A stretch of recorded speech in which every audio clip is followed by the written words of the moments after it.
नमस्कार, अपना हिमाचल देख रहे हैं आप। आपके साथ मैं खुशबू पांडे। रुक करेंगे खबरों की ओर। राष्ट्रपति द्रौपदी मुर्मू आज से 4 दिवसीय हिमाचल दौरे पर रहेंगी। राष्ट्रपति के शिमला पहुंचने पर मुख्यमंत्री सुखविंदर सिंह सुक्खू ने उनका जोरदार स्वागत किया है। प्रदेश में आज 4 मई से 8 मई तक चलने वाले इस दौरे में राष्ट्रपति द्रौपदी मुर्मू शिमला के राष्ट्रपति निवास छारावाड़ा में रहेंगी। इस पूरे दौरे के दौरान राष्ट्रपति संकट मोचन मंदिर और तारा देवी मंदिर के भी दर्शन करती हुई नजर आएंगी। इसके अलावा राष्ट्रपति मुर्मू कई कार्यक्रमों में भी भाग लेंगी। आज से राष्ट्रपति द्रौपदी मुर्मू हिमाचल प्रदेश के 4 दिवसीय दौरे पर रहेंगी और 4 मई से अगले 8 मई तक ये दौरा हिमाचल प्रदेश में उनका रहने वाला है।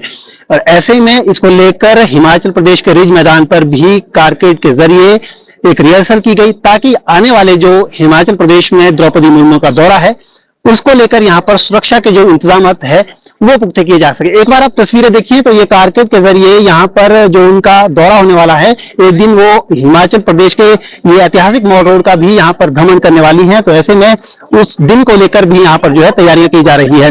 अगर उनके इस दौरे के बारे में आपको बताऊं तो सुबह जो 4 मई की सुबह वो शिमला पहुंचेगी। उसके बाद वे अपने राष्ट्रपति निवास छाबड़ा जाएंगी, जिसके बाद पूरे दिन का कार्यक्रम उनका वहीं है। अगले दिन यानी कि 5 मई को राष्ट्रपति द्रौपदी मुर्मू कैचमेंट एरिया छाबड़ा के आसपास जो है भ्रमण करेंगी। इसके अलावा अगले दिन यानी कि 6 मई को राष्ट्रपति द्रौपदी मुर्मू का कार्यक्रम सेंट्रल यूनिवर्सिटी धर्मशाला जाने का है, जहां पर वे एक दीक्षांत समारोह में शिरकत करेंगी। इसके बाद द्रौपदी मुर्मू 7 तारीख की सुबह शिमला पहुंचेंगी, जहां पर वे संकट मोचन मंदिर और इसके अलावा तारा देवी मंदिर में दर्शन करेंगी और उसके बाद अपने निवास स्थान छाबड़ा पहुंचेंगी। तो ऐसे में उनका 4 दिनों का ये दौरा रहने वाला है। इसको लेकर हिमाचल प्रदेश में भी जो पुलिस व्यवस्था है उसको भी दुरुस्त किया गया है, ताकि किसी भी तरह की सुरक्षा में चूक ना हो सके। इसको लेकर पुलिस प्रशासन भी पूरी तरीके से तैयार है। बीते रोज से ही डीजीपी पुलिस प्रशासन के साथ यहाँ पर पूरी सुरक्षा को लेकर जो है नजर बनाए हुए हैं। तो ऐसे में पूरी तरीके से इस तरह हिमाचल प्रदेश में आज से शुरू होने वाला राष्ट्रपति का दौरा रहने वाला है। ऐसे में आने वाले दिनों में वो 4 दिनों तक हिमाचल प्रदेश में रहने वाली है। रॉबिन शर्मा, जनता टीवी, शिमला। लोकसभा चुनाव का आगाज हो गया है। इसके साथ ही दोनों राजनीतिक दलों ने अपनी अपनी तैयारियां भी शुरू कर दी। इसी कड़ी में प्रदेश के मुख्यमंत्री सुखविंदर सिंह सुक्खू भी चुनावी रण में अपना कदम रख दिया है। उन्होंने मुख्यमंत्री नालागढ़ के 1 दिवसीय दौरे पर हैं, जहां सीएम का जनता और पार्टी कार्यकर्ताओं की ओर से जोरदार स्वागत किया गया है। दौरे के दौरान शिमला संसदीय सीट से प्रत्याशी विनोद सुल्तानपुरी के पक्ष में एक चुनावी जनसभा में शामिल हुए। वहीं इस कार्यक्रम में प्रत्याशी और शिक्षा मंत्री रोहित ठाकुर समेत कई कांग्रेस के नेता उपस्थित रहे।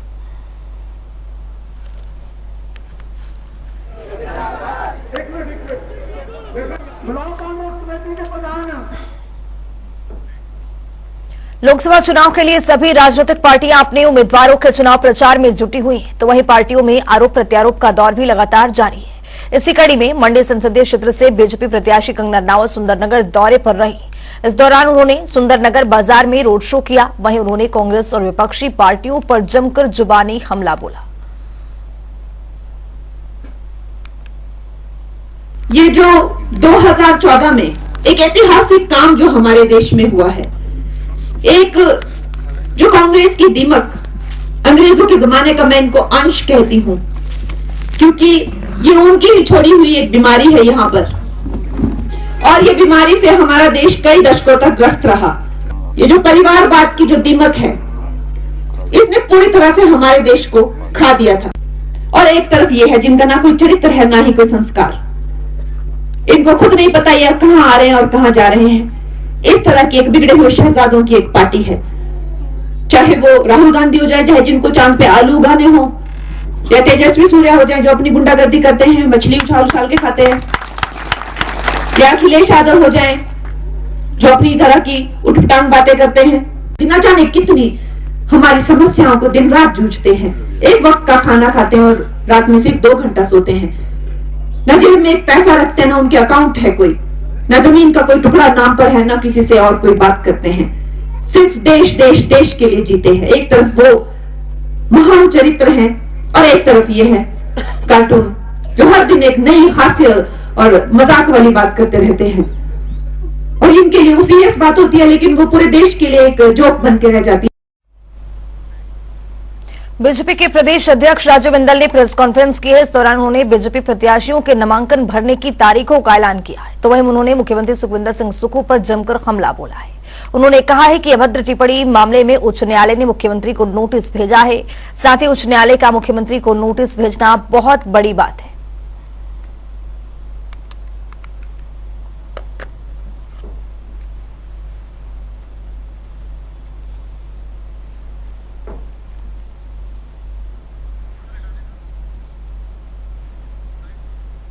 कहीं स्मृति ईरानी से मुकाबला ना हो जाए। माननीय मुख्यमंत्री जी ने जो शब्दों का प्रयोग किया है, हमारे माननीय उच्च न्यायालय ने मुख्यमंत्री जी को नोटिस जारी किया है। ये बहुत बड़ी बात है कि सिटिंग चीफ मिनिस्टर साहब को हाई कोर्ट का नोटिस गया है। हम आशा करते हैं कि वो शब्दों का चयन सही करेंगे और हमारे उम्मीदवारों की नॉमिनेशन डेट्स उसको भी और बताना चाहूंगा। 9 तारीख को हमारा पहला नॉमिनेशन प्रस्तावित है। श्री रवि ठाकुर जी जो लाहौल स्पीति से अपना नॉमिनेशन भरेंगे। 10 तारीख को कांगड़ा के संसदीय क्षेत्र से लोकसभा के उम्मीदवार डॉक्टर राजीव भारद्वाज जी अपना नॉमिनेशन भरेंगे। 10 तारीख को ही बड़सर से श्री इंद्रदत्त लखनपाल जी, 10 तारीख को ही सुजानपुर से श्री राजेंद्र राणा जी और 10 तारीख को ही कुटलहड़ से श्री देवेंद्र भुट्टो जी अपना नॉमिनेशन भरेंगे। लोकसभा चुनाव को लेकर आरोप प्रत्यारोप का दौर लगातार जारी है। इसी कड़ी में जोगिंद्र बैंक के चेयरमैन मुकेश शर्मा ने बीजेपी सांसद सुरेश कश्यप पर जमकर जुबानी प्रहार किया। उन्होंने कहा कि बीजेपी के सांसद 5 वर्षों तक गुमशुदा रहते हैं, लेकिन अब चुनाव के समय में वो अचानक प्रकट हो गए हैं।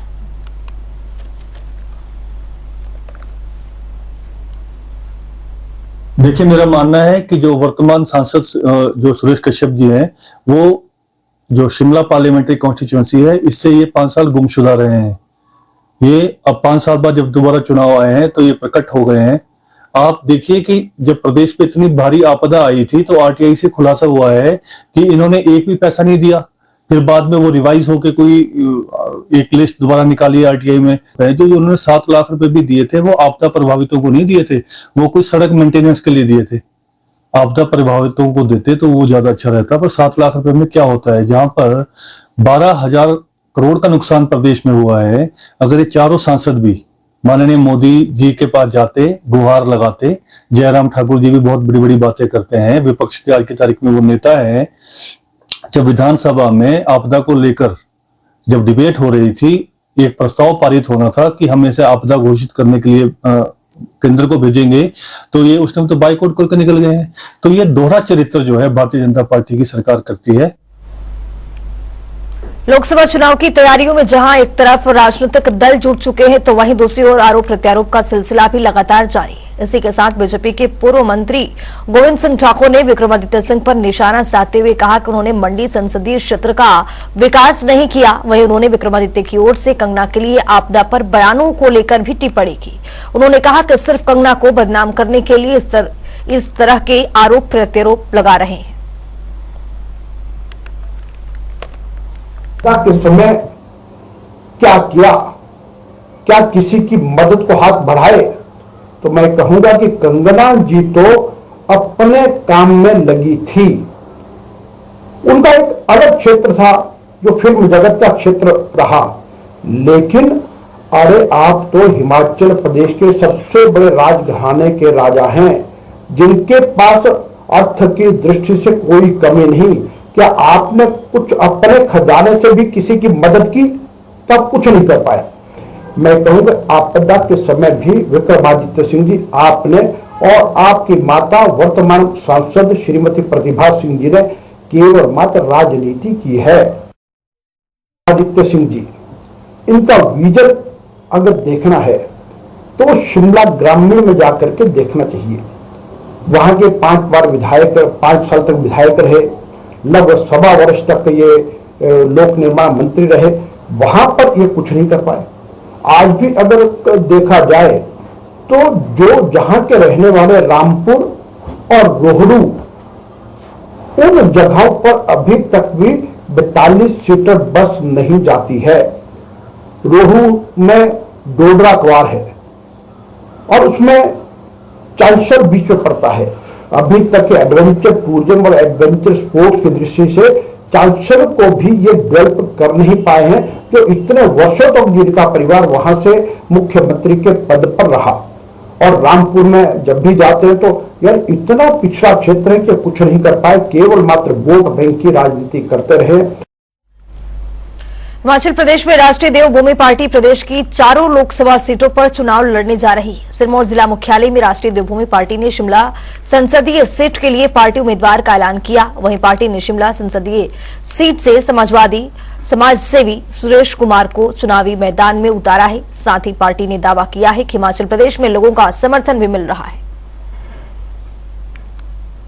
हिमाचल प्रदेश की 4 लोकसभा सीटों के ऊपर राष्ट्रीय देवभूमि पार्टी चुनाव लड़ने के लिए जा रही है और ऐतिहासिक नगरी इस नाहन से आज हम शिमला पार्लियामेंट्री हमारी लोकसभा शिमला लोकसभा के उम्मीदवार का नाम हम घोषित करने के लिए जा रहे हैं, जिसमें हमारे जो राष्ट्रीय देवभूमि पार्टी के शिमला लोकसभा से हमारे उम्मीदवार सामाजिक कार्यकर्ता रहे हैं, नाहन शहर से हैं और पूर्व में नाहन एमसी में काउंसलर के तौर पर भी इन्होंने नाहन शहर की जनता की सेवा की है। ऐसे हमारे बड़े भाई सुरेश कुमार जी जो नाहन शहर के रहने वाले हैं, ये शिमला पार्लियामेंट्री से राष्ट्रीय देवभूमि पार्टी के उम्मीदवार हमारे पार्लियामेंट्री बोर्ड के द्वारा, हमारी स्क्रीनिंग कमेटी के द्वारा, हमारी कोर कमेटी के द्वारा इनका नाम फाइनल किया गया है। हमीरपुर में केंद्रीय मंत्री अनुराग ठाकुर ने पीसी की है। इस दौरान उन्होंने कई मुद्दों पर विपक्ष को आड़े हाथों लिया है। उन्होंने राहुल गांधी पर आरोप लगाते हुए कहा कि डरकर राहुल गांधी चुनाव लड़ने के लिए दूसरे क्षेत्र में चले गए हैं। इसके साथ ही ओवैसी के मुसलमान की भारत में स्थिति ठीक न होने के बयानों पर केंद्रीय मंत्री अनुराग ठाकुर ने पलटवार किया है। इतना ही नहीं, उन्होंने कांगड़ा से कांग्रेस प्रत्याशी आनंद शर्मा पर भी जमकर हमला बोला है।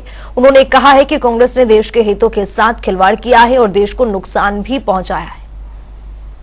कि जो पूरी यात्रा में डरो मत डरो मत डरो मत का नारा लगाते थे, इस कर्म भूमि से ही डरकर क्यों चले गए थे? क्यों अमेठी छोड़कर वायनाड चले गए थे? और क्या उनकी कर्म भूमि वायनाड कभी नहीं रही? एक और सवाल अब ये खड़ा होता है, इसका मतलब वायनाड में जाके भी उनका दिल वहां लगा नहीं। अब वहां का हार का डर सता रहा है तो वापस अमेठी की ओर रुक किया तो वहां से भी हार ही दिखी। ज्ञान नहीं चाहिए जिनके समय हजारों किलोमीटर भूमि पंडित नेहरू जी से लेकर डॉक्टर मनमोहन सिंह जी के समय तक ले गए चाइना। पाक अधिकृत कश्मीर बना तो कांग्रेस के जमाने में बना। यही नहीं, अगर कच्चा थी वो आइलैंड भारत की भूमि श्रीलंका को देने का काम किया तो कांग्रेस के जमाने में हुआ। कांग्रेस ने देश के हितों के साथ खिलवाड़ किया है, देश को नुकसान किया है और कम से कम कांग्रेस से तो हमें ज्ञान नहीं चाहिए। कांगड़ा संसदीय क्षेत्र के कांग्रेस प्रत्याशी आनंद शर्मा धर्मशाला दौरे पर रहे। इस दौरान उन्होंने पत्रकारों को संबोधित करते हुए कहा कि शिमला मेरी जन्मभूमि है, कर्मभूमि हिमाचल और पूरा देश रहा है। वहीं पूर्व में केंद्रीय मंत्री रहते हुए हिमाचल में कई संस्थान खोले गए हैं। मेरी कर्मभूमि रहा, शिमला मेरी जन्मभूमि है। हिमाचल की राजधानी कौन सी स्थान? शिमला। हमने तो कभी नहीं कहा कि माननीय प्रधानमंत्री जी गुजरात के हैं, यूपी के तो नहीं हैं, वो बनारस के तो नहीं हैं, तो बनारस से लड़ते हैं। स्मृति ईरानी के अमेठी की है, हेमा मालिनी के मथुरा में पैदा हुई थी। हम तो हिमाचल के हैं। यहाँ पर कोई छोटे से ब्रेक के लिए फौरन होंगे हाजिर। देखते रहिए जनता टीवी।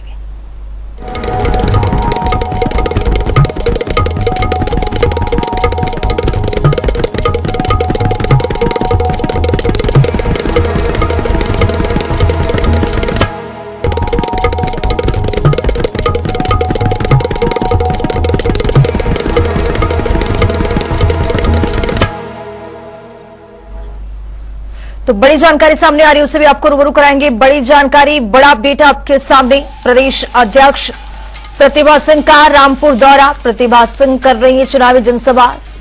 तो ये बड़ी जानकारी से आपको रूबरू करा रहे हैं। दत्तात्रेय महाराज के मंदिर जाकर की है पूजा अर्चना प्रतिभा सिंह ने। महिलाओं के साथ पहाड़ी नाटी भी डाली है। तो ये बड़ी खबर, बड़ा अपडेट आपके सामने। तो आज रामपुर के दौरे पर हैं प्रदेश अध्यक्ष प्रतिभा सिंह, जनसभा करते हुए नजर आई हैं। आपको बता दें कि प्रतिभा सिंह ने महिलाओं के साथ पहाड़ी नाटी भी उन्होंने किया है। तो बड़ी जानकारी से आपको रूबरू कराई। तस्वीर देखिए, पहाड़ी नाटी करते हुए प्रदेश अध्यक्ष यहां पर दिख रही हैं। महिलाओं के साथ यहां पर पहाड़ी नाटी करती हुई यहां पर नजर आ रही है। तो इस बुलेटिन में मेरे साथ इतना ही। देश और दुनिया के तमाम खबरों के लिए बने रहिए जनता टीवी के साथ।